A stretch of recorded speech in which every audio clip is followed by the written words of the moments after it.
செய்திகளை விரிவாக பார்ப்பதற்கு முன்பாக முதலில் தலைப்புச் செய்திகள்.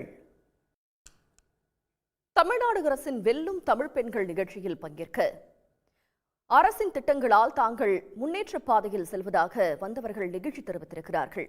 மீண்டும் மு.க. ஸ்டாலினை முதலமைச்சராக வேண்டும் என்றும் அவர்கள் விருப்பம் தெரிவித்தனர். செய்திகளில் தொடர்வது சிறிய இடைவேளை. ஜெயிலர் 2 படப்பிடிப்பின் போது நடிகர் ரஜினிகாந்த் கேக் வெட்டி தம்முடைய பிறந்த நாளை கொண்டாடினார். அந்த காட்சிகளை பார்க்கலாம்.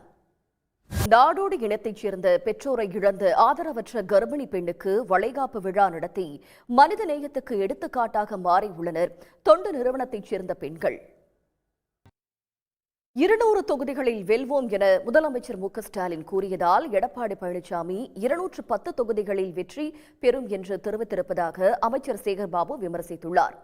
210 தொகுதி போக அதிமுக கூட்டணிக்கு மீதமிருக்கும் 24 தொகுதிகள் மட்டுமே கிடைக்கும் என்று அமைச்சர் ஐ. பெரியசாமி தெரிவித்துள்ளார்.